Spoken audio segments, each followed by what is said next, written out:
الجلال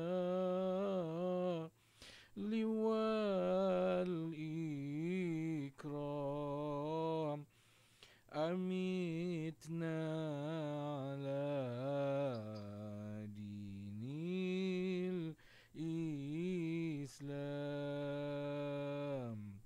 لا إله إلا الله. لا إله إلا الله. لا إله إلا الله. Nabi Muhammad pesuruh Allah. La ilaha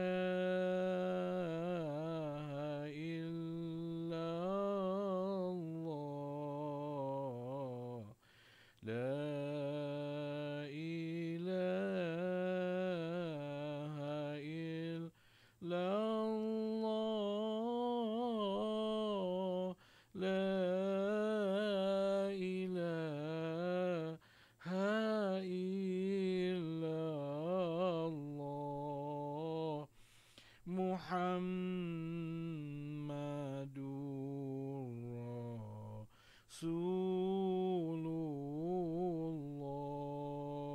Rasulullah.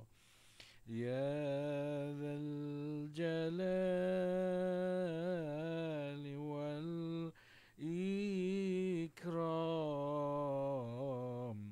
Ya dzal jalali wal ikram. Ya dzal jalali wal ikram. أمتنا على دين الإسلام. لا إله إلا الله. لا إله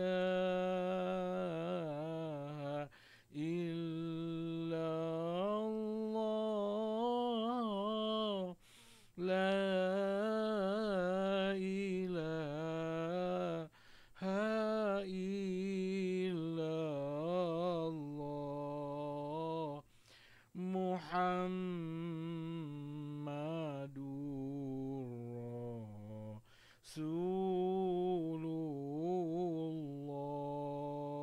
Rasulullah. Ya dzal jalali wal ikram. Ya dzal jalali wal ikram. Ya dzal jalali wal ikram. أمتنا على دين الإسلام. لا إله إلا الله. لا إله إلا الله. لا إله إلا الله. محمد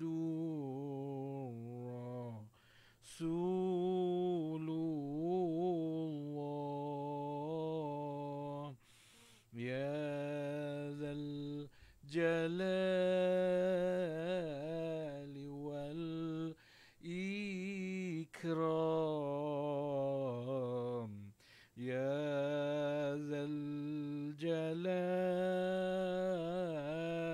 wal ikram ya dzal jalali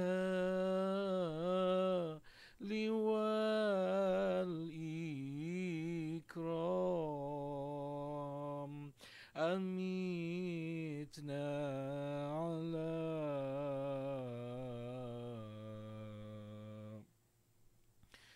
dinil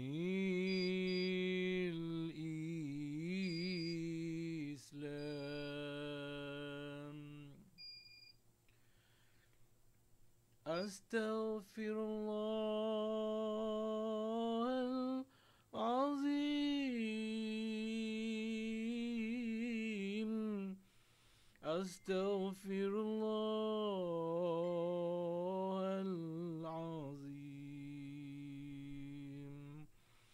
Astaghfirullah azim. Astaghfirullah azim.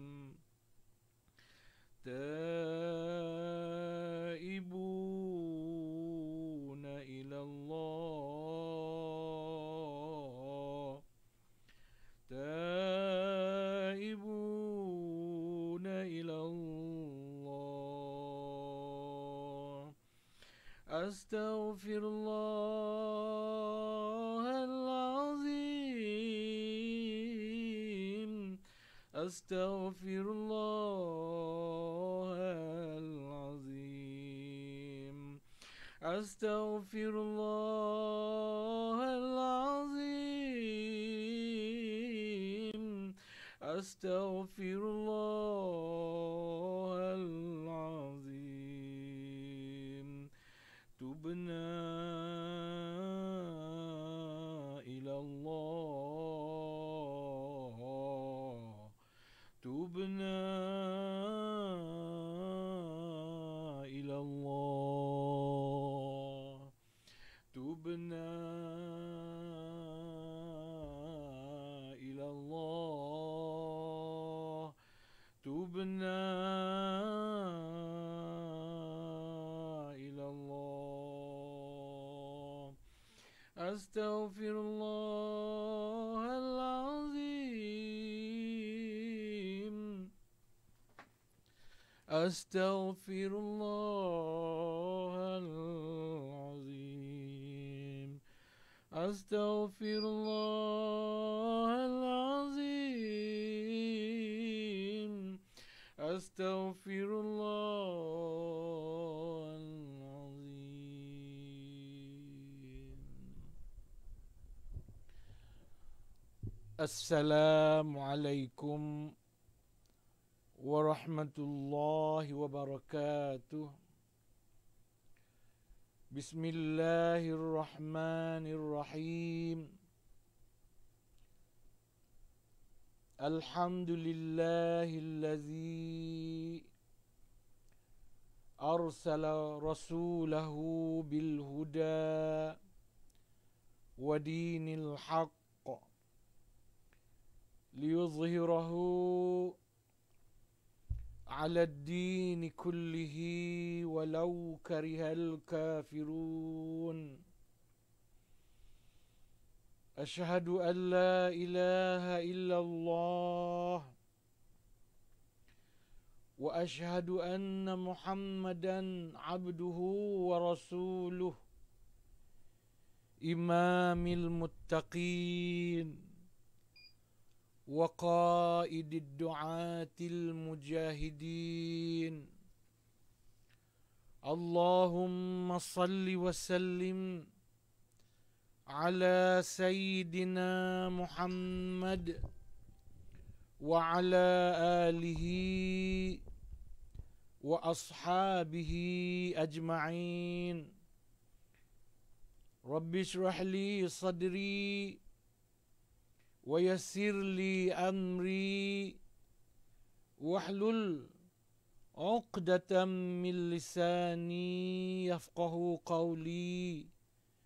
الرحمن علم القرآن خلق الإنسان علمه البيان. قال الله تعالى في القرآن العظيم: أعوذ بالله من الشيطان الرجيم.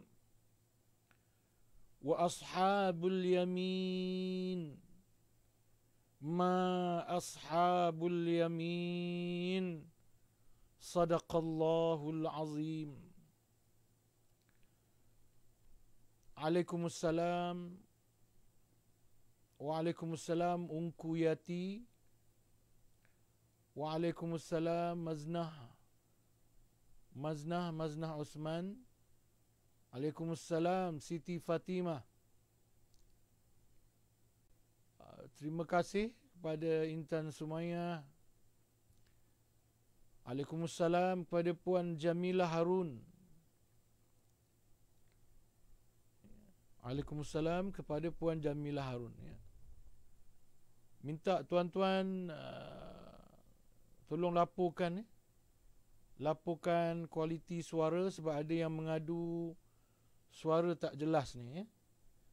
Adakah di tempat tertentu sahaja, sebab pernah juga berlaku suara tak jelas di Terengganu masa tu, tapi di tempat-tempat lain jelas. Jadi minta rakan-rakan yang lain melaporkan kualiti suara dan suara lah terutamanya di tempat masing-masing. Jadi ada dua report di sini mengatakan suara tak jelas.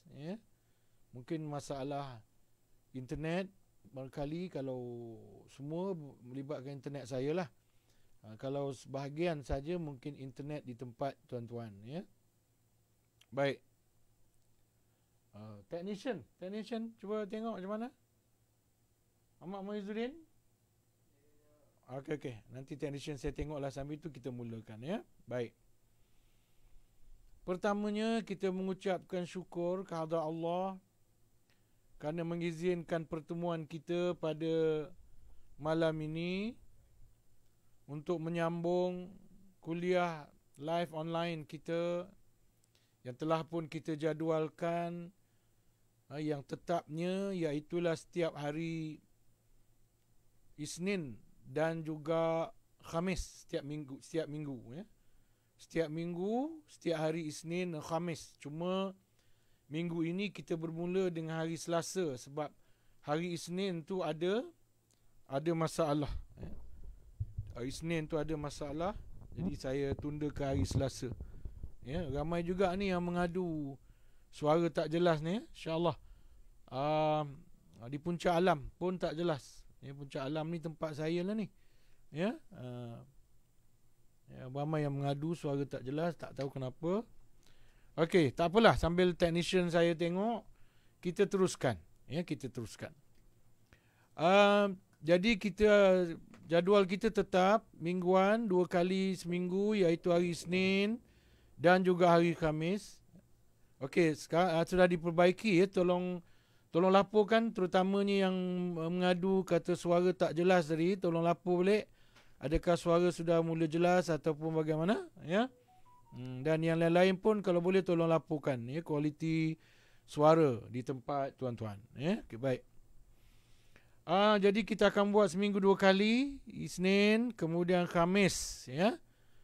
Kemudian saya mungkin ada tambahan, tengok pada keperluan. Mungkin hari Minggu mungkin saya tambah kuliah duha ke, kuliah Isra' ke, kuliah Zuhur ke, kuliah Asar ke, atau kuliah Maghrib sekalipun. Pada Jumaat, Sabtu, Ahad tu. Mungkin di musim-musim PKP ni saya akan tambahlah di Jumaat, Sabtu, Ahad tu. Sebab orang tak ke mana-mana kan. Kalau musim tidak PKP, Jumaat, Sabtu, Ahad tu ramai berjalan tu. Jumaat balik kampung, Ahad balik sini balik. Ya, kalau tak balik kampung pun Sabtu Ahad tu keluar ke sana kemari. Jadi okey dah ya. Rimasari tadi dia lapor suara kurang jelas, sekarang dia kata suara dah okey. Okey, terima kasih Rimasari. Ya, Rimasari daripada Puncak Alam. Okey, Ungku Yati pun tadi dia laporkan tidak jelas, sekarang dia kata sudah jelas ya. Saya harap tempat lain pun jelas dah. Okey. Okey puan-puan, itu kita tinggalkan. Kalau kuliah yang tidak dalam jadual tu, saya akan maklumkan ya. Sehari sebelum, 2-3 hari sebelum ke kalau sempat. Kalau tak sempat sehari sebelum. Kalau tak sempat paling busuk sejam 2 jam sebelum. Yang paling kurang sejam 2 jam sebelum saya akan maklumkan, saya akan live insya-Allah. Baik tuan-tuan. Tuan-tuan sekarang boleh buka nota kuliah. Dalam status yang tuan-tuan buka tu, sama ada di audio kuliah ataupun di e-store kuliah Ustaz Syam, kita ada bekalkan link ya untuk nota kuliah. Malam ni saya tak bekalkan sebab link saya dah boleh pakai, FB dah benarkan. Jadi saya guna link. Jadi tuan-tuan dan puan-puan boleh klik link tu ya. Klik link tu untuk masuk ke nota kuliah saya. Jadi video kuliah saya ni boleh kecilkan lah. Kalau pakai handphone tu, ya, video ni dia akan jadi kecil je. Bila kita buka tu, video ni akan jadi kecil je. Letaklah sudut kanan atas, kanan kiri, atas kanan, atas kiri, atas bawah, bawah kiri atau bawah kanan. Ya, tak apa video saya biar kecil je pun tak apa. Sebab saya bukan Ustaz handsome pun. Kalau Ustaz handsome tu tak apalah gambar besar-besar. Ya. Bagi kuliah saya ni lebih penting puan-puan buka nota kuliah supaya kita dapat baca sama. Ya, okay, baik. Kita pergi kepada sesi kita yang pertama, iaitu sesi bacaan dan ulasan tafsir. Ya, dan sekarang kita sedang menafsirkan surah Al-Waqi'ah. Ya. Pada pertemuan yang lalu kita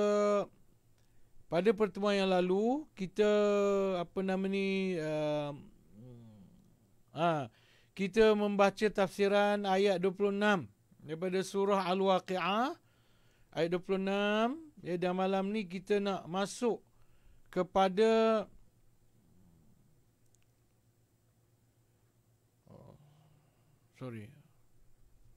ni dia tak buka yang baru. Kejap. Sepatutnya dia ada nota yang baru ni tuan-tuan. Kenapa dia tak pergi kepada nota yang baru ni? Sebab saya ada buat penambahan sikit pada nota tu. Jadi saya tengok sekejap. Kenapa dia tidak adjust lagi? Sekejap saya tengok tuan-tuan. Sekejap, sabar. Okey, betul-betul. Boleh. Okey tuan-tuan. Tuan-tuan pergi kepada ayat 27. Ya? Nota kita tu tuan-tuan scroll. Ya? Nota kita tu tuan-tuan scroll. Ya? Ke bawah. Mula-mula sekali tuan-tuan akan jumpa ayat 25. Puan-puan akan jumpa ayat 25. Ya? Lepas tu pergi ayat 26. Lepas tu akan jumpa ayat 27. Dia ada garisan.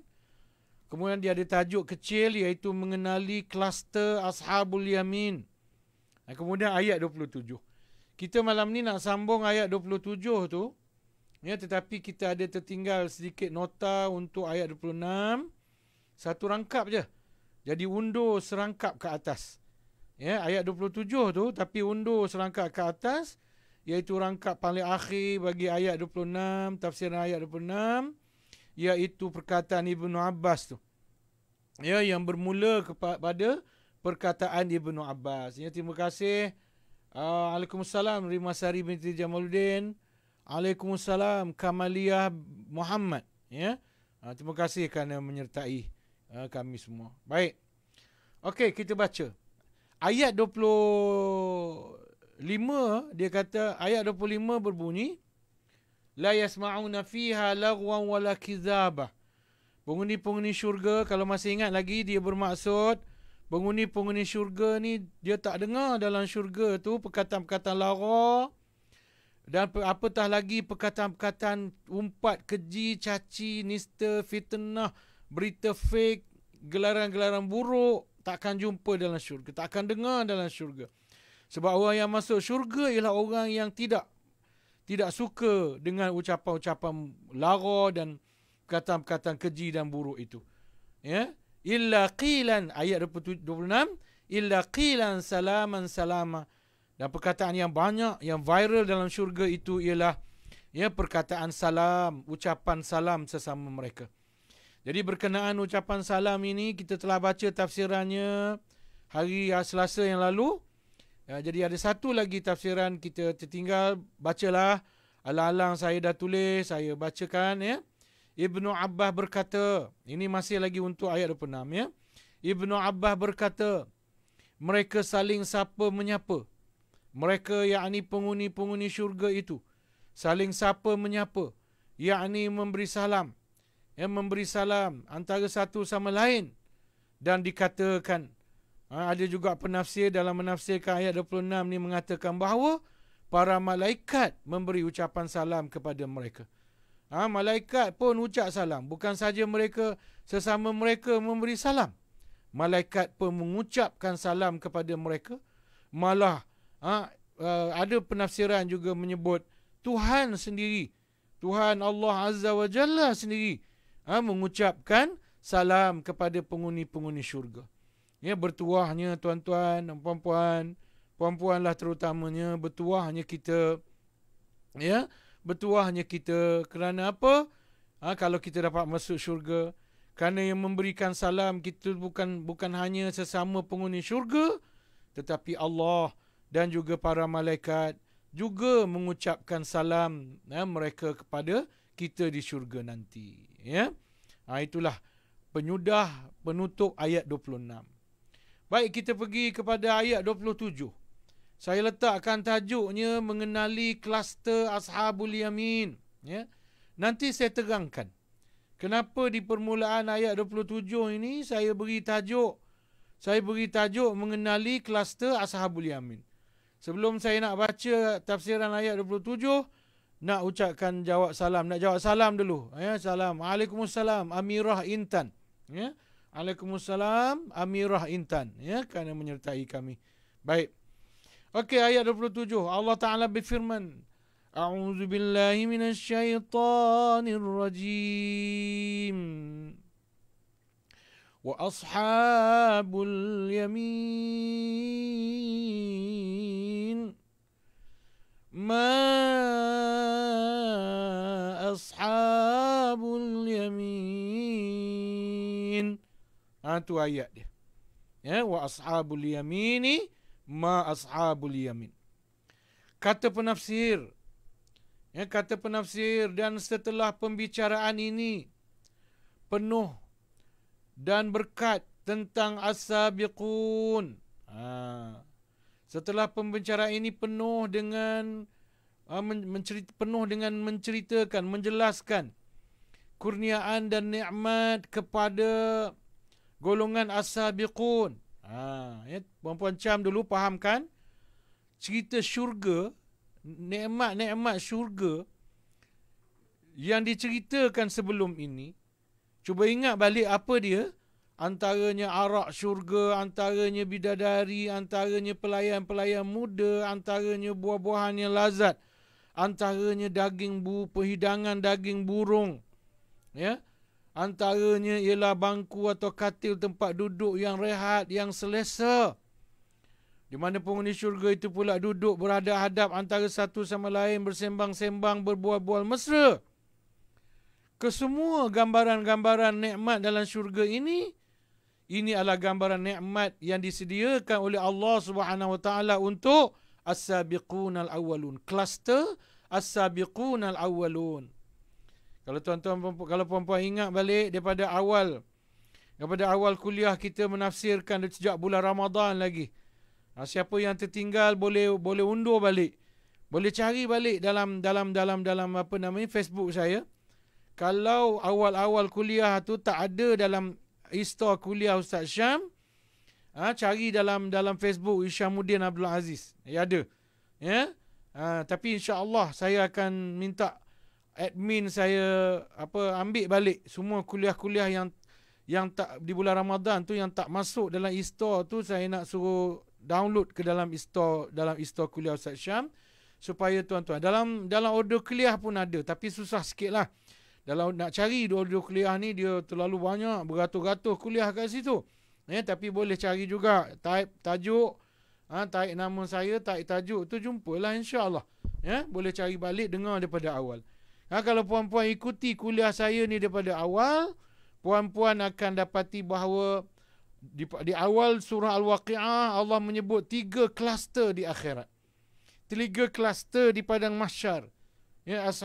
Ashabul yamin, kluster 1, ashabul shimal, kluster 2, dan as-sabiqun al-awwalun, itu kluster 3. Ada 3 kluster. 2 kluster dalam syurga, 1 kluster dalam neraka. Kluster dalam neraka ialah ashabul shimal. Ashabul shimal itu kluster neraka. Adapun kluster syurga ashabul yamin yang kita nak bincang ni, dan as-sabiqun al-awwalun. Kluster khusus. Kluster yang dilihat paling istimewa. Sebab kluster as-sabiqun al-awwalun ini ialah pengikut nabi-nabi dan rasul-rasul alaihi salam. Mereka yang tinggi kasih sayang mereka kepada Rasulullah sallallahu alaihi wasallam. Yang lebih penting, kluster as-sabiqun al-awwalun ni siapa? Mereka yang mendahului melakukan kebaikan. Camkan tu. Kalau kita teringin nak jadi as-sabiqun al-awwalun, dia ada banyak ciri-ciri dia sebenarnya, puan-puan. Puan-puan boleh buka balik, cari balik, ada ceramah saya dalam kereta tu. Ada kuliah saya dalam bulan Ramadan, saya buat rakaman dalam kereta je. Kuliah saya, kalau tuan-tuan nampak video saya kuliah dalam kereta di bulan Ramadan tu, itu saya menjelaskan tentang ciri-ciri kluster as-sabiqun al-awwalun ni. Siapa mereka? Apa ciri-ciri mereka? Tetapi untuk mudah ringkaskan pada waktu ini, kluster as-sabiqun al-awwalun tu siapa, tuan-tuan? Iaitu salah satu sifat yang penting bagi mereka ialah terletak pada gelaran yang Allah beri kepada mereka, iaitu as-sabiqun, iaitu mereka golongan yang suka mendahului. Suka mendahului. Iaitu berlumba-lumba untuk jadi orang terdahulu, orang yang awal melakukan kebaikan. Mereka lah orang yang awal bersedekah. Mereka lah orang yang nak awal menunaikan solat tahajud. Mereka lah orang yang awal nak dengar kuliah. Datang kuliah awal-awal. Kalau di masjid tu awal-awal datang masjid. Awal-awal duduk dekat saf. Kalau kuliah dalam online, awal-awal dah buka link untuk kuliah itu. Awal-awal dah duduk, umpamanya ini golongan as-sabiqun al-awwalun. Mereka ini golongan yang nak jadi orang yang awal-awal. Mereka nak jadi orang yang terawal di dalam melakukan ibadah-ibadah dan kebaikan kepada Allah Subhanahu wa taala. Maka nikmat yang disebutkan sebelum ini adalah untuk golongan as-sabiqun al-awwalun, Lalu kata penafsir ini, datang pula pembicaraan tentang ashabul yamin. Datang pula pembicaraan tentang ashabul yamin dan tentang apa yang Allah Subhanahu taala telah sediakan untuk mereka akan pahala-pahala. Jadi cerita syurga, cerita-cerita syurga, gambaran-gambaran syurga, yang kita akan baca selepas ni, yang kita akan dengar, gambaran-gambaran syurga yang kita akan jumpa selepas ini pula adalah gambaran-gambaran syurga yang akan ada dalam syurga untuk kluster ashabul yamin. Kluster ashabul yamin. Di mana Allah Subhanahu wa taala berfirman, wa ashabul yamin. Berkata Al-Alusi, Allah Subhanahu wa taala mula menjelaskan perincian hal ahwal mereka setelah menjelaskan hal ahwal as-sabiqun. Maka dengan ayat ashabul yamin ini, Allah mula menceritakan kisah ashabul yamin. Allah mula menceritakan apa kluster ashabul yamin. Sedangkan sebelum ini Allah menceritakan tentang kluster as-sabiqun al-awwalun, iaitu gambaran-gambaran syurga untuk golongan as-sabiqun al-awwalun. Kata penafsir lagi, Dan perkataan ashab adalah subjek. Kalau kita belajar bahasa, dia ada subjek kan? Subjek, predikat. Dia subjek. Jadi perkataan ashab tu ialah subjek. Objeknya, bendanya, barangnya. Tapi dia kena ada ceritanya. Apa ceritanya? Dan firmannya, ashabul yamin itu, wa ashabul yamin, itu firman Allah. Ya. Ma ashabul yamin, apakah ashabul yamin? Tuhan tanya. Adalah ayat pertanyaan yang menyatakan kedudukan mereka yang terhormat serta kagum dengan keadaan mereka. Jadi bila Allah tanya ma ashabul yamin, Allah tanya ma ashabul yamin dalam ayat ni bukan kerana Allah nak kita jawab, bukan kerana Allah nak jawapan. Allah tahu dah jawapannya. Allah bertanya ma ashabul yamin, ialah kerana Allah sebenarnya nak menggambarkan keistimewaan, kedudukan terhormat golongan ini. Bahawasanya Allah kagum dengan mereka. Bukan? Macam kita kagum dengan orang lah. Kita kagum dengan orang. Kan? Macam saya pernah boleh bagi khutbah Jumaat dekat Masjid Jamik Bandar Kuala Lumpur satu ketika dulu. Lepas saya khutbah, ramailah orang bersalam dengan saya. Beratur salam. Ramai beratur, jadi beratur lah. Ada seorang ni dia potong barisan. Dia kata, Ustaz, nak bincang soal tarikh kuliah kat masjid saya, boleh tak? Saya kata nanti dulu. Kita habiskan salam ni dulu, ikut giliran, lepas ni kita bincang. Lepas habis salam ni baru kita bincang. Yalah Ustaz, dia pun duduk tunggu saya. Saya pun lepas tu bincang lah dia. Bincang, dah tetapkan tarikh, dah setuju. Saya pun keluar lah. Ketika saya nak sarung selepar, sahabat saya dah nampak lama dah dia tunggu kat luar tu. Macam tunggu sesuatu. Rupanya dia tunggu saya. Kenapa? Dia nak tanya satu soalan. Dia kata, Ustaz sembang apa dengan Tun Saleh Abbas tadi? Rupanya orang yang saya tembang tadi Tun Saleh Abbas. Kan? Tun Saleh Abbas. Saya kata, mana Tun Saleh Abbas? Tadi yang bercakap dengan Ustaz lepas khutbah tadi, lepas solat Jumaat tadi. Lepas habis bersalam tadi, dia duduk bersila dengan Ustaz. Dia bercakap, dia bersembang. Tu Tun Saleh Abbas tu Ustaz. Ustaz kenal ke siapa Tun Saleh Abbas? Dia tanya. Kan? Ashabul Yamin. Ma Ashabul Yamin. Ma Tun Saleh Abbas. Tu Tun Saleh Abbas tu Ustaz. Ma Tun Saleh Abbas. Ustaz kenal ke siapa Tun Saleh Abbas tu? Tu soalan tu. Bukan bermakna si penanya dia tak kenal Tun Saleh Abbas. Dia bermakna bahawa si penanya lebih kenal Tun Saleh Abbas daripada orang yang ditanya. Maka dalam ayat ini, bila Allah tanya ma ashabul yamin, tahukah kamu apa ashabul yamin itu? Bukanlah kerana Allah yang bertanya itu tidak tahu tentang ashabul yamin, tetapi Allah lebih tahu tentang kedudukan ashabul yamin daripada kita yang ditanya. Dan kata penafsir lagi, dan ashabul yamin, betapa hebatnya kedudukan dan pahala mereka. Ini salah satu penafsir pula. Dia tafsirkan ayat ni. Dia kata, dan ashabul yamin, betapa hebatnya kedudukan dan pahala mereka. Itulah maksud ayat ni. Wa ashabul yamin, ma ashabul yamin. Jadi maksud dia boleh dimaksudkan dengan dan ashabul yamin. Betapa hebatnya kedudukan dan pahala mereka. Ashabul yamin, ma ashabul yamin. Dan boleh juga ditafsirkan dengan ashabul yamin. Apakah ashabul yamin itu? Wahai besarnya, aduh besarnya kedudukan dan urusan mereka dengan Tuhan. Ini penafsir yang selanjutnya pula.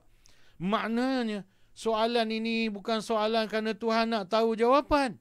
Tapi soalan yang bila Tuhan soal, sebenarnya Tuhan menggambarkan betapa hebatnya, betapa besarnya kedudukan ashabul yamin itu di sisi Allah subhanahu wa ta'ala, tuan-tuan. Mereka hebat. Di penafsir lain pula, ini Imam As-Sa'di dalam menafsirkan ashabul yamin, ma ashabul yamin. As-Sa'di kata mereka hebat dan keadaan mereka sangat hebat sekali. Maknanya memang perkataan yang menyerlahkan kehebatan golongan ashabul yamin ini. Lalu penafsir yang terakhir yang saya petik untuk menafsirkan ayat 27 ini menyebut pertanyaan, kata dia. Kata penafsir ni, pertanyaan dalam ayat ini, iaitu ma ashabul yamin, adalah untuk melahirkan rasa penghormatan dan kekaguman tentang keadaan mereka. Macam saya dah sebut tadi. Maksudnya, kamu tahu siapa mereka dan bagaimana kedudukan mereka. Kan? Macam kita tengoklah kan. Kita duduk kat majlis kenduri. Tiba-tiba ada seorang datang, nampak biasa je. Tapi orang terpa dia. Orang terpa dia, orang salam dia, orang peluk dia, cium dia. Orang macam suka sangat dengan dia. Padahal kita tak kenal. Kita pun tanya orang sebelah. Siapa tu? Siapa tu? Itu si Anu, si Fulan. Kamu kenal siapa si Fulan itu? Dia tanya. Maka dia tanya tu kerana nak beritahu bahawa si Fulan itu bukan calang-calang manusia. Ya? Manusia hebat. Sebab itu dia diterpa begitu rupa. Ya? Baik. Habis ayat 27. Kemudian kita pergi ayat 28. Ini ayat pertama yang mula menggambarkan suasana syurga untuk ashabul yamin ini. Ya? Gambaran pertama. Sebenarnya ayat 29 pun masih gambaran pertama juga. Cuma huraian dia. Tak apalah. Kita ambil ayat 28 dulu. A'udzubillahi minasyaitanirrajim. Fi sidrin makhdud. Ashabul yamin. Ma ashabul yamin. Fi sidrin makhdud. Apa maksudnya tuan-tuan? Maksudnya ashabul yamin ini, mereka ini akan bersenang-senang di antara pohon-pohon. Golongan yang digelar ashabul yamin oleh Allah ini, kata penafsir, akan bersenang-senang, akan berseronok-seronok, akan berehat-rehat di antara pohon-pohon. Di antara pohon-pohon apa? Makhdud, yakni pohon yang tidak ada duri padanya. Maknanya tuan-tuan, maknanya antara nikmat syurga bagi golongan ashabul yamin ini ialah pohon. Ya, pohon tempat mereka duduk rehat. Ya. Orang kata, ada setengah orang kata, apa ustaz, syurga tak seronok, syurga duduk kat pokok. Tak seronok, syurga duduk kat pokok. Siapa kata tak seronok duduk kat pokok? Tuan-tuan, kalau tuan-tuan pergi makan dekat kedai tom yam, kan? Ada kerusi dalam bumbung dia. Bawah bumbung dia, dalam kedai ada kerusi. Luar kedai ada kerusi, bawah pokok ada kerusi. Orang banyak pilih mana tuan-tuan? Dalam kedai ke luar kedai? Ramai pilih luar kedai. Kedai mamak tuan-tuan. Kan? Kedai mamak. Kosong. Dalam kedai kosong. Meja luar kedai yang penuh. Meja luar kedai yang penuh tuan-tuan. Dalam kedai kosong, tak ada orang. Kecuali hujan. Bila hujan, barulah penuh dalam kedai. Nampak? Orang duduk luar dulu. Dan luar tu pula orang akan cari kalau ada pokok. Kalau meja tu duduk bawah pokok, situlah tempat utama rebutan dia. Pokok. Di kampung-kampung kan, dalam rumah.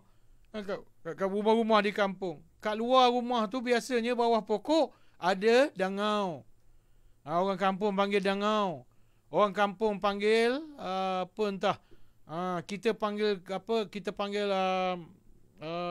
apa di hotel-hotel tu orang panggil apa? Allahu akbar, lupa sangat. Kena bayar tu, RM50 berapa ringgit tu. Ya? Dipanggil apa istilah dia? Astaghfirullahalazim, lupa saya. Tak apalah. Dia ada tu. Jadi jangan. Sebab tu ayat Quran ni tuan-tuan, cerita syurga ni, dia akan menarik perhatian semua jenis manusia. Semua jenis manusia. Kan? Contohnya pokok ni. Mungkin setengah orang dia tak nampak pokok ni istimewa. Tetapi ayat ni sebenarnya dia nak tarik perhatian orang yang suka kepada alam semula jadi. Tengok. Bila bebas daripada PKP pertama dulu. Sehingga jadi sebesar-besar bala sekarang ni tuan-tuan. Apa? Semua bercuti. hotel penuh. Pasal apa? Orang nak pergi berehat, orang nak pergi ke sungai-sungai penuh, air terjun penuh, laut penuh. Sebab orang sukakan alam semula jadi. Sebab itu Allah nak menarik perhatian mereka yang sukakan alam semula jadi. Sebab tu kalau mungkin perhatian kita tak tertarik oleh cerita pokok ni, sebenarnya ada orang lain yang tertarik. Yang hati mereka berbunga-bunga dengar cerita ni. Fi sidrin makhdud. Golongan ashabul yamin ini, mereka akan bersenang-senang di antara pohon-pohon makhdud yang tidak ada duri padanya. Yang tidak ada duri padanya. Ada sebab nanti tuan-tuan ya. Nanti ada sebab. Kenapa dia beritahu makhdud tak ada duri? Pokok tu tak ada duri, kenapa? Ya? Kenapa? Terima kasih Rahim Koeng. Ya? Rahim Koeng. Terima kasih kerana menyertai kami. Ya? Dan Rahim adalah nampaknya setakat ni satu-satunya orang lelaki yang menyertai kami pada malam ni. Jangan lari pula ya. Lari pula. Alhamdulillah ada pengikut pendengar lelaki seorang. Tuan-tuan. Okey, nanti kita akan baca kenapa disebut bahawa pohon tu tidak berduri, tak ada duri padanya. Okey, penafsir lain menyebut di pohon yang dipotong durinya tidak ada kesusahan di dalamnya. Sebenarnya jenis pokok ni nanti tuan-tuan, jenis pokok ada duri. Jenis pokok ni saya tak nak cerita habis, nanti kita akan baca benda semua tu. Sebenarnya kalau kita baca tafsiran nanti, dia jenis pokok berduri. Jadi orang Arab dia kenal pokok tu. Bila sebut sidrin tu, dia kenal pokok tu tuan-tuan. Dia tahu pokok tu berduri. Sebab itu awal-awal Tuhan sebut makhdud. Pokok yang kamu kenal pokok ni berduri kan. Kalau berduri sakitlah duduk kat pokok ni. Sakitlah. Tak. Makhdud. Duri dia dah dipotong. Durinya telah dibuang. Dan pada pokok ini tak ada kesusahan-kesusahan lain. Kalau kita makan dekat restoran, luar restoran, kita duduk meja yang di bawah pokok, ada bahayanya tuan-tuan. Ada dua jenis bahaya. Bahaya pertama, bahaya apa? Benda melengkar tu lah. Mana kita tahu atas dahan pokok tu ada benda melengkar. Tengah-tengah kita makan jadi lauk kita. Orang kedai tu bawa mangkuk sup yang dibakar panas tu kan. Bawa sup yang dibakar panas tu, ada api bawah dia tu, gelegak-gelegak sup tu. Sedar-sedar ada benda melengkar jatuh dalam mangkuk sup kita. Jadi lauk kita. Itu bahaya pertama. Kalau kita duduk di meja bawah pokok. Bahaya kedua apa dia? Benda tak nampak. Tadi benda melengkar. Benda bahaya kedua, benda tak nampak. Tapi baby nampak. Anak kecil kita nampak. Balik-balik rumah dah tak henti menangis. Kita bawa anak kita makan malam, makan kat luar. Tak apalah kalau nak bawa anak makan malam tu, tak apalah satu hal. Makanlah dalam bangunan. Belah-belah malam ni masuk kedai. Makan dalam kedai. Jangan duduk luar kedai. Tambah ada baby. Kalau tak ada baby tu satu hal. Ni ada baby. Bawa juga duduk bawah pokok. Kita tak nampak. Baby tu nampak. Balik menangis tak henti. Akhirnya nyusahkan ustaz. Ustaz baru balik ceramah, nak tidur dah penat. Ustaz tolong, baby tak henti nangis. Saya pernah tuan-tuan. Pukul 12 lebih sampai rumah, tarik handbrake. Saya tarik je handbrake, matikan enjin. Saya cakap kat isteri saya, penat sangat ni. Masuk rumah buang air, nak tidur dah tak larat, dah nak buat apa lagi. Sebab isteri saya nak bancurkan air. Jadi saya kata tak payah dah, nak tidur terus, tak larat dah, nak minum dah. Kemudian bila saya keluar kereta, sampai kat pintu rumah, ada orang tunggu dengan baby dukung. Allahu Akbar tuan-tuan. Sejam pula meniup baby tu. Baca ayat Quran, tiup sampai baby tu diam. Baliklah dia, barulah saya boleh tidur. Ini dia. Ini bahaya. Tetapi Tuhan nak beritahu, pokok di syurga ni tak usah bimbang lah. Tak usah takut lah. Benda melengkar tu pun tak ada, duri tak ada. Benda bahaya seperti benda melengkar tu pun tak ada. Tak ada bahaya apa pokok-pokok di syurga tu. Duduklah, berehatlah. Dia di bawah pokok ke, di atas dahan pokok ke, suka hati kita lah. Nak duduk mana? Suka hati kita.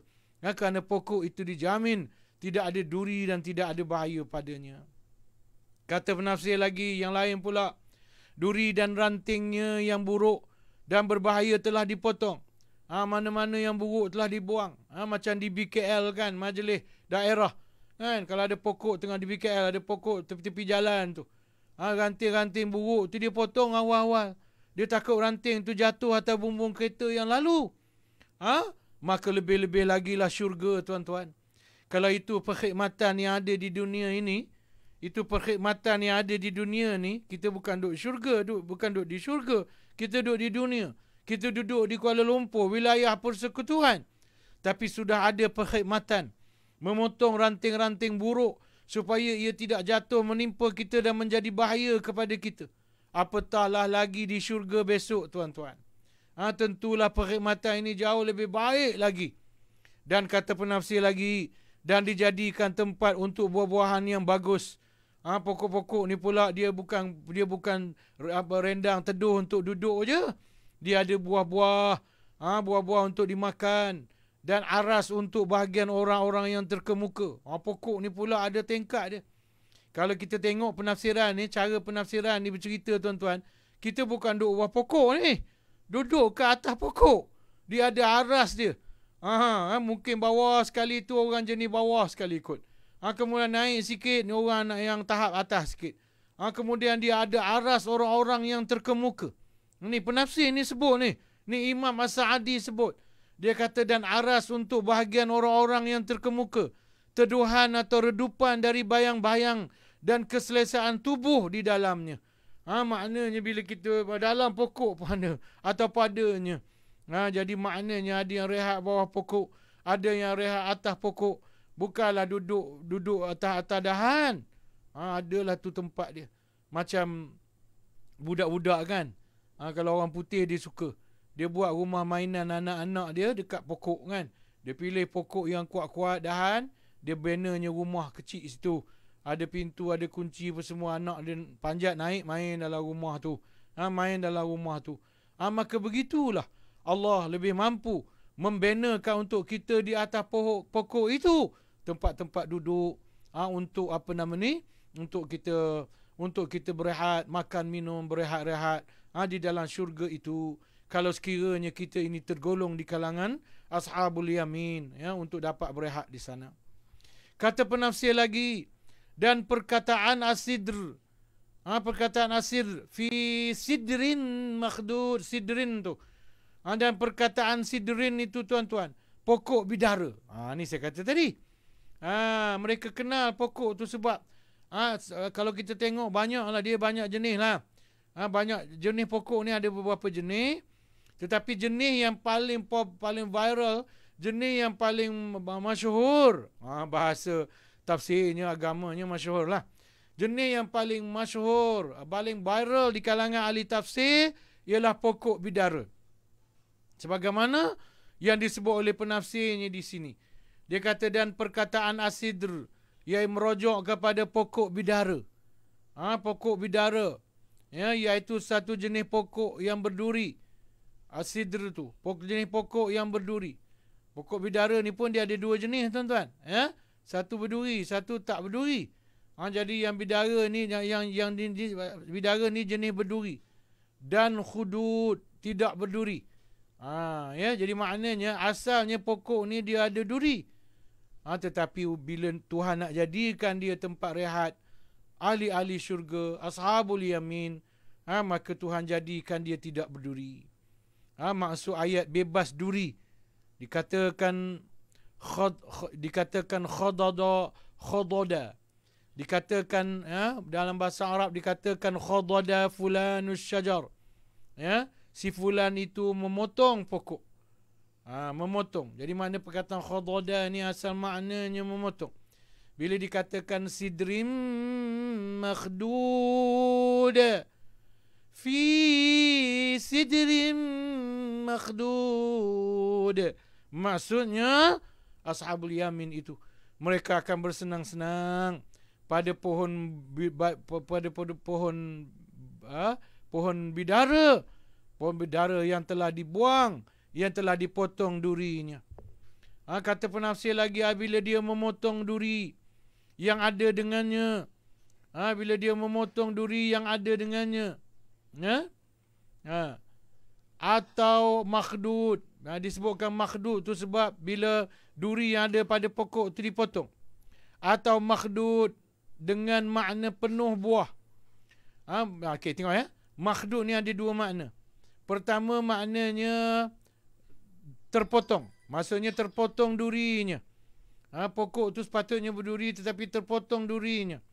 Tapi ada juga ahli tafsir lain, dia tak maksudkan terpotong duri. Sebab ini relevan dengan penafsir yang mengatakan dia bukan pokok bidara.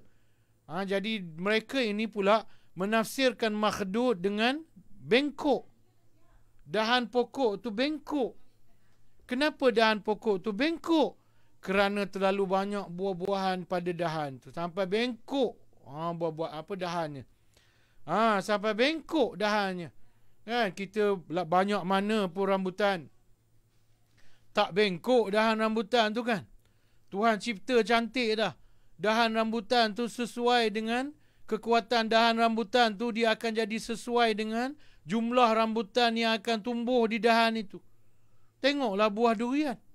Rambutan tu tak apa, ringan juga. Durian ni berat tuan-tuan. Tetapi Tuhan jadikan dahan dia macam mana? Dahan dia besar. Jadi Tuhan jadikan dahan tu sebenarnya sesuai untuk menampung berat buah-buahan yang akan keluar daripada dahan itu. Tetapi istimewa pokok di syurga ni tuan-tuan. Pokok syurga ni terlalu lebat buah dia. Sehingga dahan pokok tu bengkok dia. Dan ashabul yamin, kata penafsir, akan ditempatkan pada hari kiamat di taman-taman yang dipenuhi pohon-pohon yang tidak berduri. Dipenuhi dengan pohon-pohon yang tidak berduri. Dan dipenuhi dengan buah-buahan yang baik. Yang rantingnya melentur kerana kelebatan buahnya. Ini sebagaimana yang saya sebut tadi. Baik. Kemudian tuan-tuan, dalam hal ini Imam Qurtubi dia membawakan suatu hadis. Hadis ni seronok sikit kita dengar ceritanya. Suatu hadis panjang. Tapi saya nak ringkaskan, saya terus pergi kepada, sebab dalam hadis ni dia ada panjang lah. Di mana seorang badui dia bertanya soalan kepada Rasulullah sallallahu alaihi wasallam tentang syurga, khasnya tentang pokok baiduri ini atau pokok sidr ini. Dia kata, kita bacalah, saya ambil bahagian yang kita nak baca tu.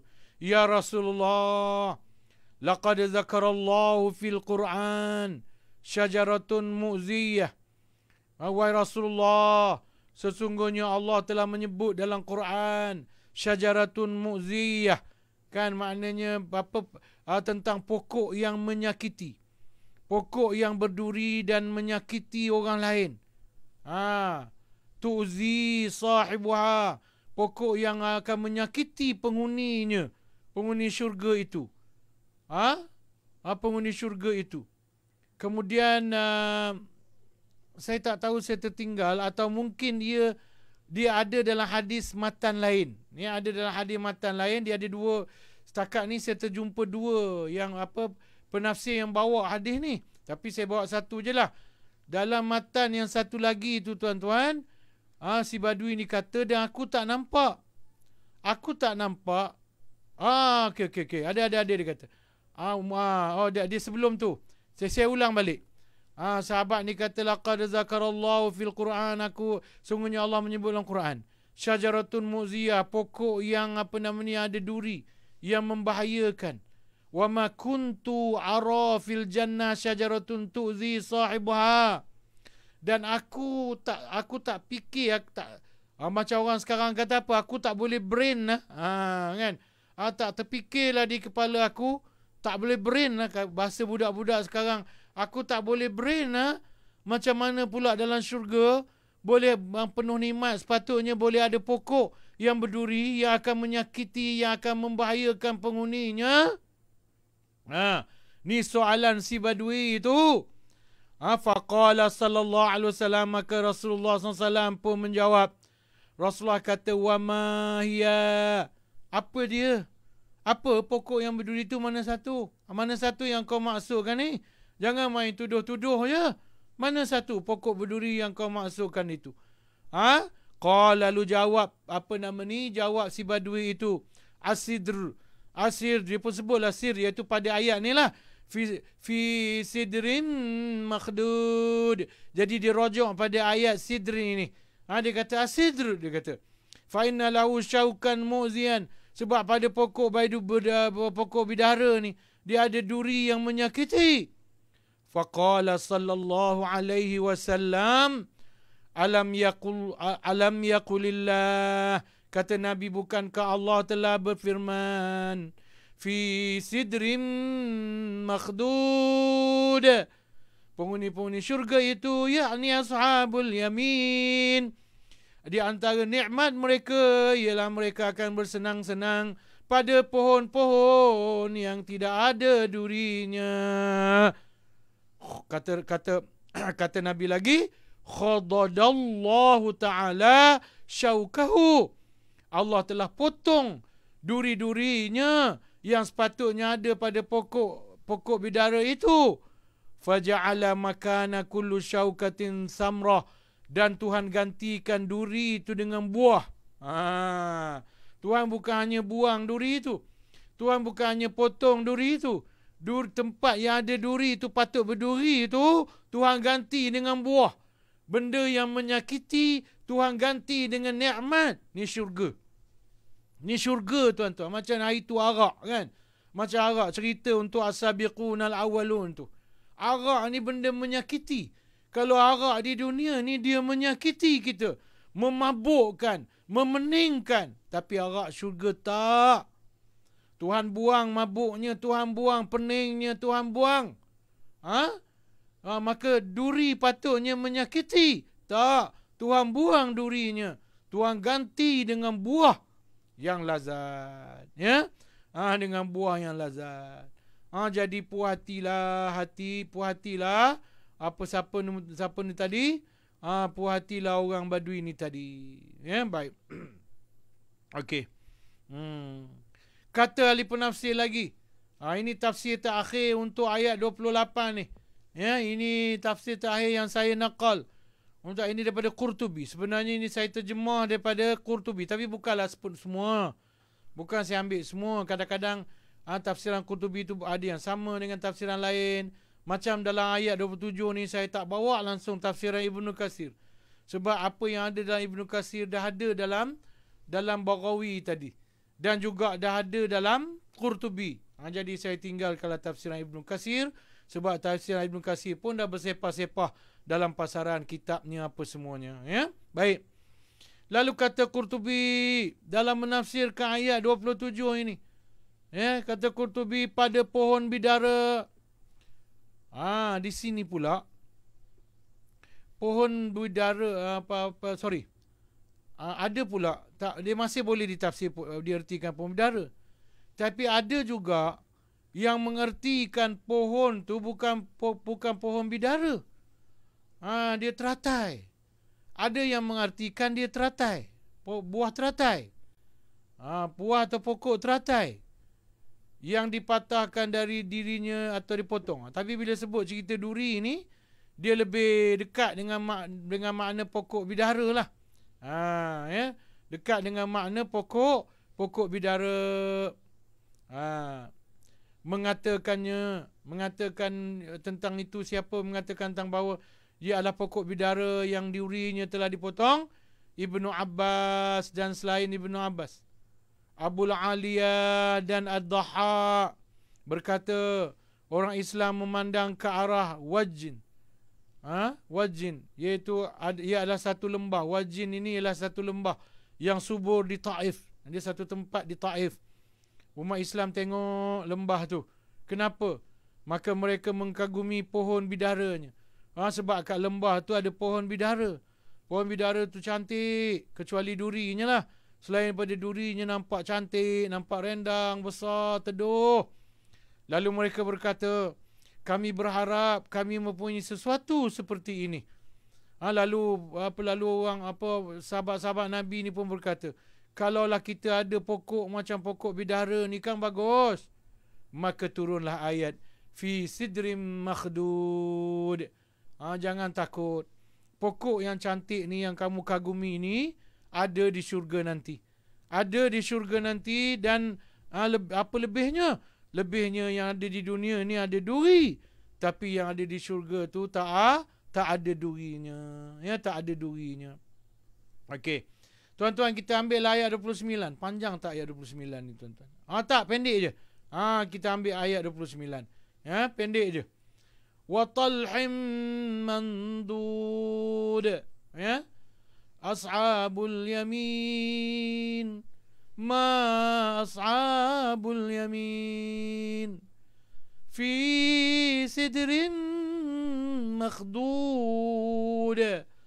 وطلح ممدود. Apa pula makna watalhim mandud ni, tuan-tuan? Okey, kita baca tafsir dulu. Kita baca saya kalau boleh saya nak baca sebanyak-banyak mungkin tafsir, ya, supaya kita nampak luas. Satu ayat Allah Ta'ala tu luas kefahaman kita, luas gambaran yang kita nampak. Sebenarnya tafsiran yang dipimpin, diberi bimbingan oleh para ulama ni, tuan-tuan, yang muktabar. Ni muktabar lah, bukan penafsir yang sesat. Ni penafsir yang muktabar, Ibnu Katsir, Qurtubi, Baghawi dan sebagainya, tuan-tuan. Ya, yang diiktiraf, As-Sa'di umpamanya. Okey. Baik, apa kata dia? Kata penafsir ini, informasi untuk nikmat yang kedua. Ini maknanya informasi untuk nikmat yang kedua. Kata penafsir inilah. Tadi itu nikmat pertama, iaitu sidrim makhdud. Pokok apa tadi? Pokok bidara yang tak ada duri. Tapi kalau ikut setengah penafsir, dia bukan nikmat kedua, dia masih nikmat pertama. Kita pulang, kita tengok, ya. Kata penafsir ini. Penafsir ini siapa ni? Imam As-Sa'di. Dia kata informasi untuk nikmat yang kedua. Perkataan At-Talhi. Perkataan At-Talhi, mereka yakni para ulama, kata As-Sa'di. Maknanya dia pun tidak pandai-pandai menafsirkan. Imam As-Sa'di pun dia tidak pandai-pandai menafsirkan Al-Quran. Dia pun merujuk kepada perkataan para ulama. Lalu dia kata perkataan At-Talhi yang disebut wa talhim mandud. Talhin tu, kalau ada sahabat Nabi nama Talhah kan, kita orang Melayu pun guna nama Talhah. Okey? Jadi perkataan At-Talhi, mereka yakni para ulama tafsir, mengatakan itu adalah pokok pisang. Ya, pokok pisang. Jadi kalau kita ambil tafsiran ni, tuan-tuan, dia dah dapat dua jenis pokok lah. Dua jenis pokok atau tiga jenis pokok. Ya. Termasuk pendapat-pendapat yang dhaif lah. Ya, kalau yang pertama tadi pokok yang paling kuat, pendapat yang paling kuat ialah pokok apa tadi? Bidara. Ada pendapat kata pokok teratai. Yang ini pula dia kata pokok pisang. Kan? Sekali lagi orang berkata, dia kata, alamak, tak seronoknya ustaz. Apa seronok syurga ustaz? Pisang. Ya. Apa seronoknya syurga ustaz? Pisang, cerita pisang je. Saya ada dua jawapan. Yang pertama, kena baca tafsir sampai habis. Cerita pisang ni, pisang syurga ni, kena baca tafsir dia sampai habis. Baru tahu pisang tak pisangnya. Yang kedua, tuan-tuan, macam tadilah saya jawab. Kita tak suka pisang, mungkin kita tak tertarik. Kita suka daging burung. Jadi kita tertarik dengan cerita daging burung. Kan? Maka kita tak suka buah apple. Kita suka buah apple. Sebab tu kita tak tertarik dengan cerita buah pisang.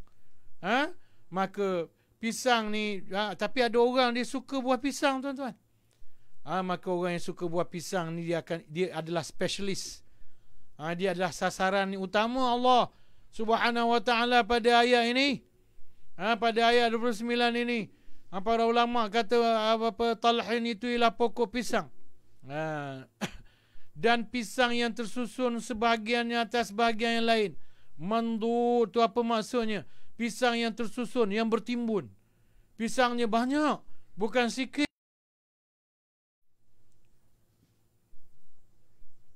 masuk dia?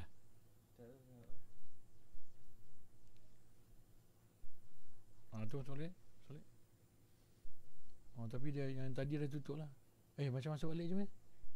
Macam masuk balik. Masuk balik. Jangan tutup sampai tadi. Okay. Apa tak tutup? Dia tertutup sendiri. Dia tertutup sendiri. Okay. Ada gangguan internet sikit di perempuan sebenarnya internet saya dah ambil yang jenis bagus punya. Tapi lah apa nak buat, internet kan. Dia bagus macam mana bagus pun dia tetap ada gangguan juga. Tak apalah, ini ujian Allah pada kita baik. Okey tuan-tuan, kita sambung sikit cerita pisang ni tadi.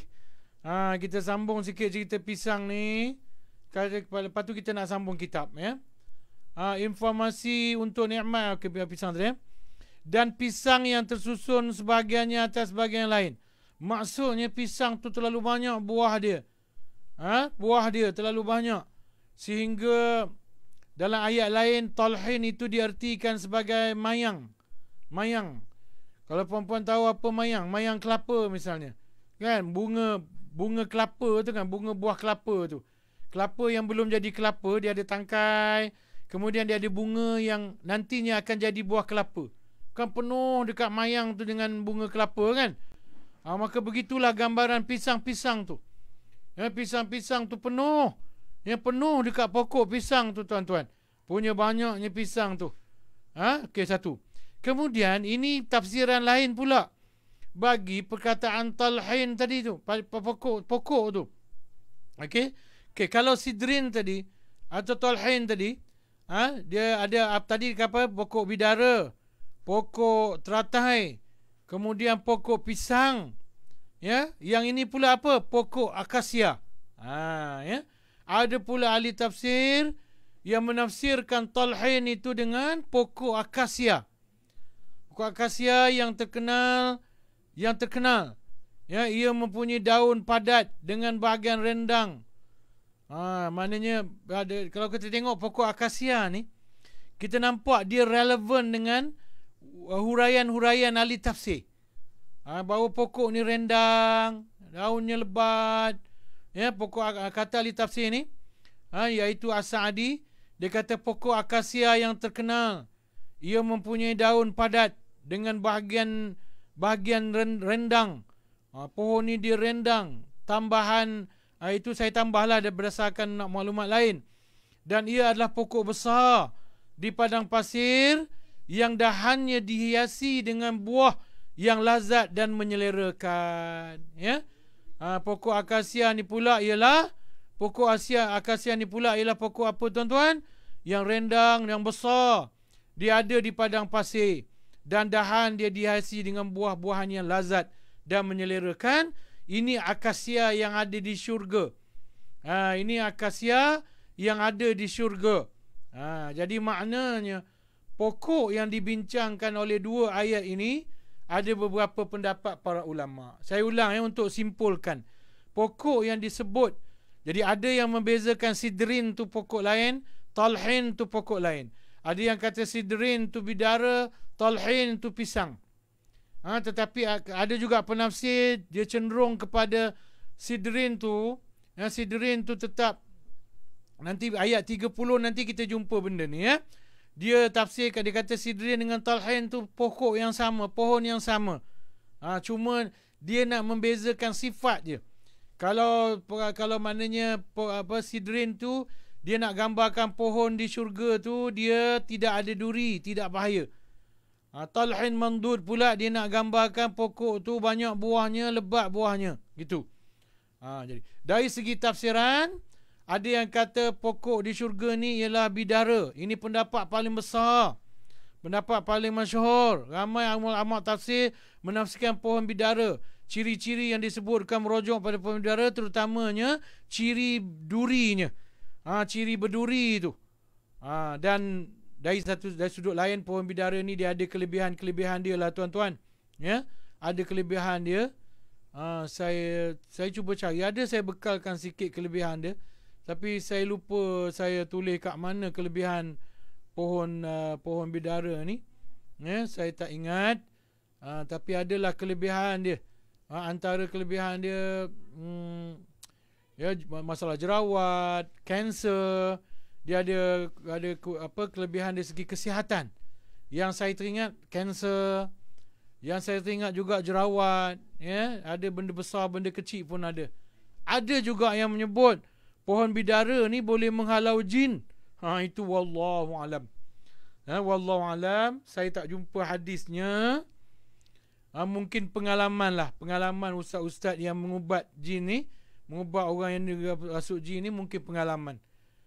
Kalau ada hadisnya, tolong maklumkan pada saya. Tolong kongsikan ilmu dengan saya. Tapi ada menyebut pohon bidara ni katanya boleh menghalau jin. Wallahu alam. Selain daripada kelebihan-kelebihan saintifik yang saya kira puan-puan boleh rujuk sendirilah. Dalam Google banyak, internet boleh carilah kelebihan pohon bidara ini. Jadi tuan-tuan, kita tinggalkan wazillim mamdud ini. Kita tinggalkan ayat 30 ini untuk ke pertemuan yang akan datang. Untuk pertemuan yang akan datang. Panjang pun tafsirannya. Jadi insya-Allah kita akan sambung tafsiran kita kepada ayat pada ayat 30 dalam jadual kita akan datang. Kita sambung sikit tuan-tuan. Kita terbuang masa sedikit tadi disebabkan oleh disebabkan oleh kegangguan internet tadi Gangguan internet tadi, minta maaf, itu di luar. Saya dah cuba dapat, saya memang dah dah pakai internet Unify yang bagus punya, yang kuat punya. Tetapi lah kadang-kadang cuaca juga memberi faktor. Okey, saya nak tengok siapa lagi masih bersama saya. Rahim Kong masih, Amirah Intan, Kamalia Muhammad, Maznah, Ungku Yati, okey. Kemudian Rima Sari binti Jamaluddin, terima kasih kerana masih bersama saya sejak daripada tadi lagi. Okey, baik. Okey, sekarang kita buka kitab kita, iaitu kitab Perjalanan Rabbani Merentas Alam Dunia, Barzakh dan Alam Akhirat. Tapi kita belum baca lagi bab alam dunia barzakh akhiratnya tu. Saya ambil dulu bahagian amalan-amalan Rabbani. Amalan-amalan Rabbani ni banyak. Amalan Rabbani ni banyak tuan-tuan. Salah satu yang utamanya ialah solat. Sebab tu kita tengah bincang bab solat. Dalam bab solat ni kita dah bincang kelebihan dia. Kelebihan salat tadi, dia mahu kita mengingati Allah. Dan apakah kelebihan mengingati Allah? Kita dah bacakan, tak nak buang masa, ulang balik. Kemudian kelebihan terakhir mengingati Allah ni ialah mendidik kita untuk berdisiplin, memelihara waktu, kebersihan dan keberaturan. Okey, jadi kemudian merupakan latihan jasmani dan juga dia sebut di sini solat ini juga dia Said Hawa menyebut sebenarnya solat ini dia peranan besar dia ialah melatih jiwa, tazkiyatun nafsi, melatih jiwa. Kenapa dia banyak peranan dalam melatih jiwa? Sebab fungsi dia. Dan bagaimanakah kemudian Said Hawa menyebut bagaimana solat boleh solat solat ni kelebihan dia mencegah fahsyak dan mungkar. Solat yang mencegah fahsyak dan mungkar ini ialah solat yang khusyuk.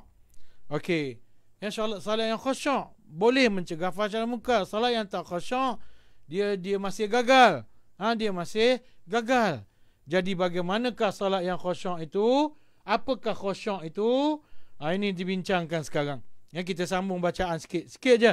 Minta maaf kita lewat sikit malam ni sikit je sebab kita terganggu masa di internet tadi, gangguan internet tadi. Okey tuan-tuan. Okey, apa dia tadi tu? Khusyuk. Okey, saya mulakan sikit tapi tak dapat habis lah bab khusyuk ni Khusyuk merupakan manifestasi tertinggi daripada sihatnya hati. Maknanya kalau hati kita sihat, solat kita khusyuk.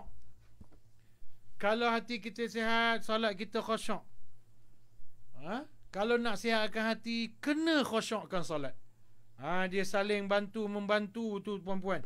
Dia saling bantu-membantu. Ya. Sebab itu kita kena berusaha untuk khusyuk supaya hati kita sihat. Ya, dan bila hati kita sihat, kualiti kekhusyukan itu akan lebih hebat lagi. Ya, baik. Jika khusyuk telah hilang, berarti hati telah rosak. Camkan. Kalau kita semayang, tak khusyuk, maknanya hati kita bermasalah. Hati kita tidak hadir. Kalau ikut istilah Imam Al-Ghazali rahimahullahu ta'ala, hati tidak hadir.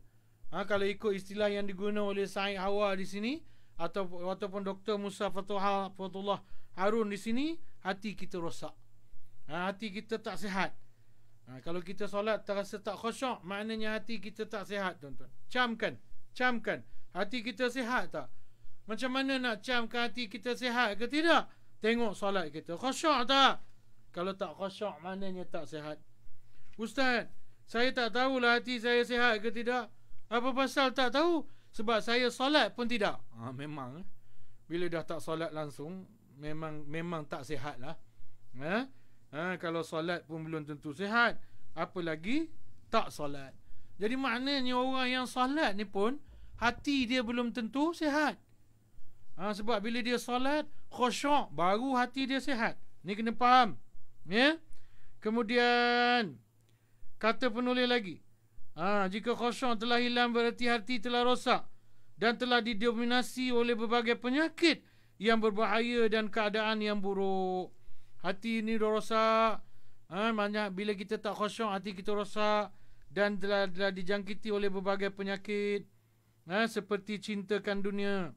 Antara yang merosakkan hati kita ialah cintakan dunia. Kita jangan cintakan dunia. Kita kena didik hati kita. Kena didik, jangan cintakan dunia. Kita merasa perlu kepada dunia, tak apa. Memang dari segi basicnya kita perlukan dunia. Tetapi jangan cintakan dunia. Jangan sampai ada tahap cinta kepada dunia, tak payah cinta. Maaf cakap lah, saya suka bagi contoh. Tuan-tuan perlu berak tak? Perlu buang air tak? Perlu buang air tak? Ataupun perlu kencing tak? Senang cerita. Perlu kencing tak? Perlu kan? Sampai masa perlu kencing. Tapi tuan-tuan cinta tak nak kencing? Suka tak? Cinta tak nak kencing? Bila aku nak kencing ni, ya Allah, rindunya, tak lama dah tak kencing dah. Dah sejam tak kencing dah. Macam tu ke? Tak kan? Kita perlu kencing. Kalau tak kencing, rosak pundi-pundi kita. Pundi kencing kita rasa tak selesa. Tapi kita bukannya cinta kepada kencing. Begitulah harta. Kita boleh berasa perlu kepada harta dunia, tapi bukan cinta dunia. Dan berlumba-lumba untuk memperolehinya. Berlumba-lumba untuk memperolehinya. Ini penyakit yang pertama yang merosakkan hati. Cintakan dunia dan kita berebut-rebut untuk dapatkan dunia itu. Penting pada kita dunia tu, tuan-tuan.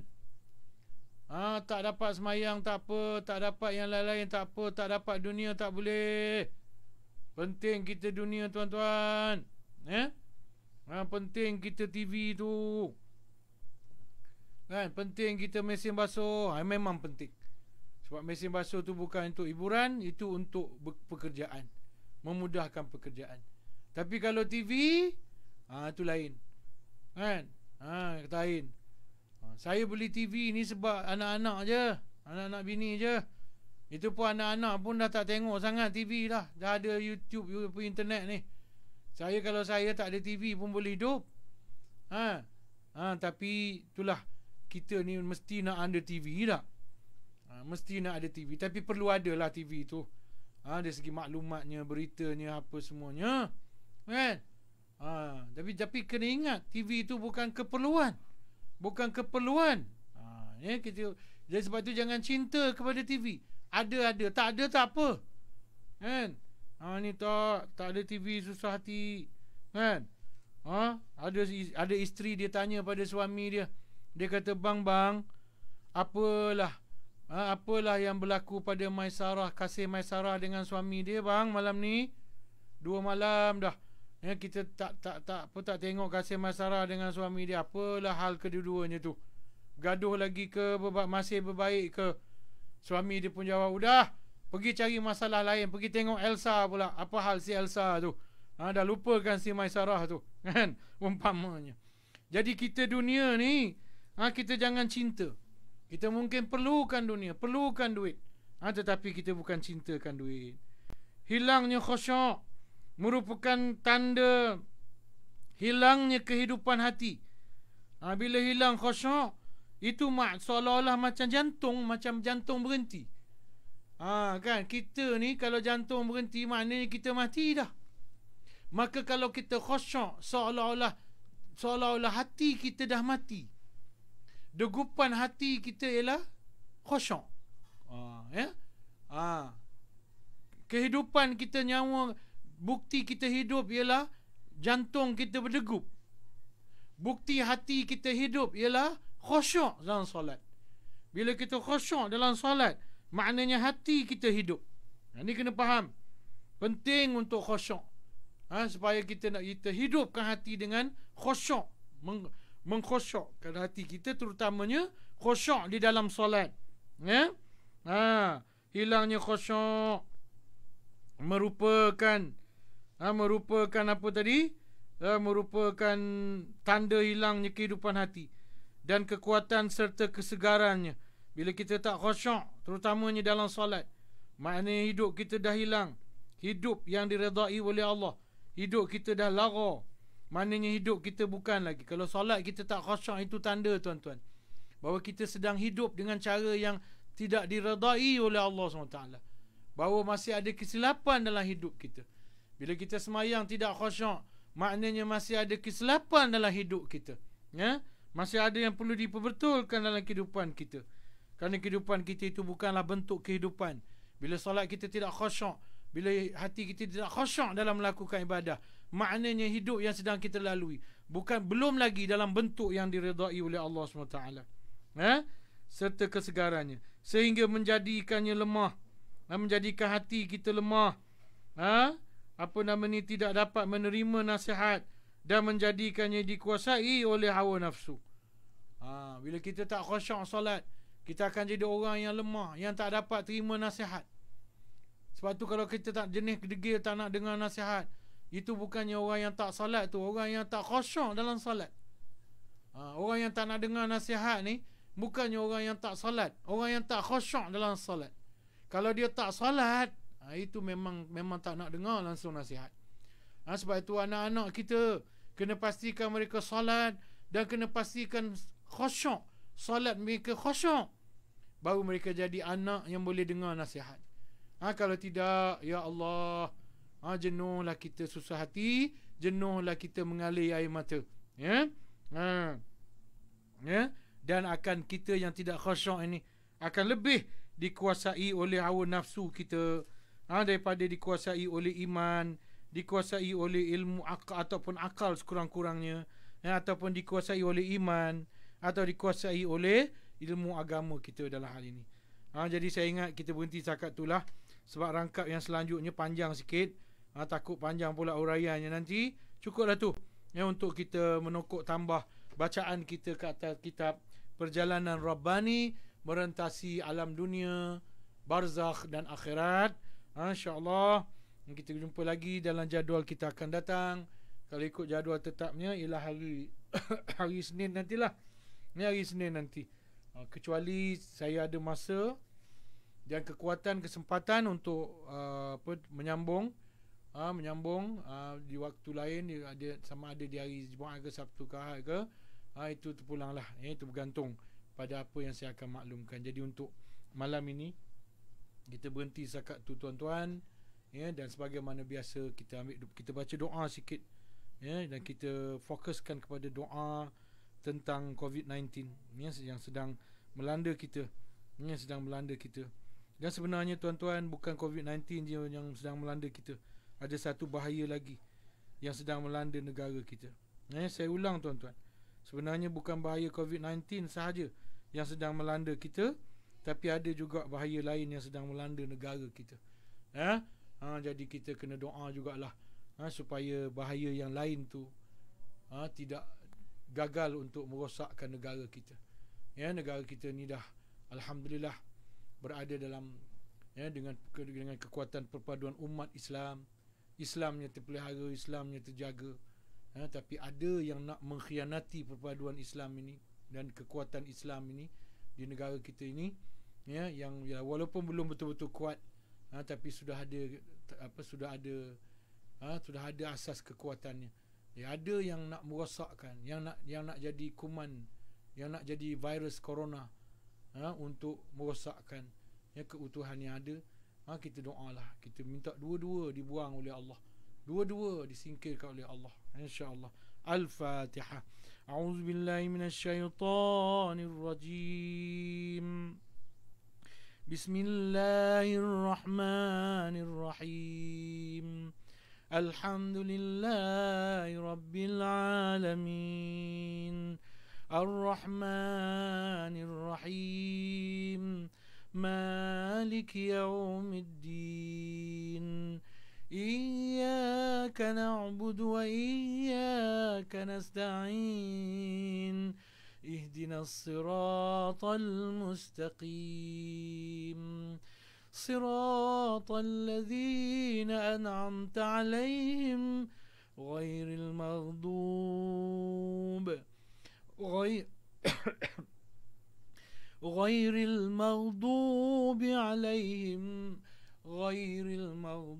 عليهم ولا الضالين.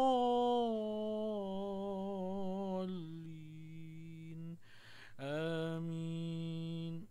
بسم الله الرحمن الرحيم. الحمد لله رب العالمين. والصلاة والسلام على أشرف الأنبياء والمرسلين وعلى آل سيدنا محمد وسيدنا محمد وعلى آله وصحبه أجمعين. اللهم اجعل ديننا دين النبي محمد صلى الله عليه وسلم، وإسلامنا إسلام المسلمين، وإيماننا إيمان المؤمنين، وأعمالنا أعمال الصالحين، ونياتنا نيات المخلصين، وذنوبنا يا الله ذنوب المستغفرين. اللهم افتح علينا حكمتك وانشر علينا من خزائن رحمتك يا أرحم الراحمين. اللهم فقهنا في الدين وعلمنا التأويل واهدنا صراط المستقيم. اللهم انفعنا بما علمتنا. اللهم علمنا ما ينفعنا. اللهم زدنا علما، والحمد لله على كل حال. اللهم أرنا الحق حقا وارزقنا اتباعه، وأرنا الباطل باطلا وارزقنا اجتنابه.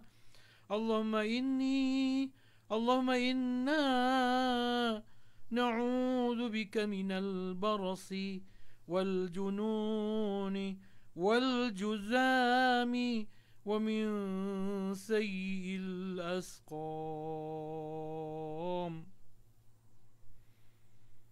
Ya Allah, ya Tuhan kami, ya Allah, kami mohon Kau sihatkan tubuh badan kami, ya Allah.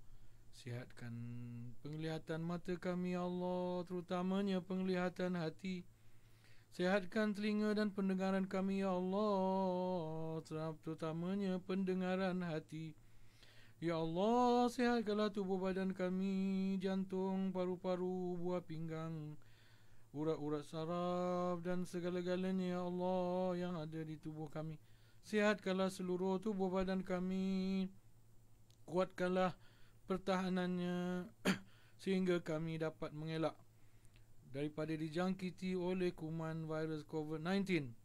Ya Allah, Ya Allah, Ya Allah, kami mohon kau jauhkan ya Allah. Jauhkanlah kami daripada COVID-19 ya Allah. Jauhkanlah kami daripada pandemik ini ya Allah. Bantulah kami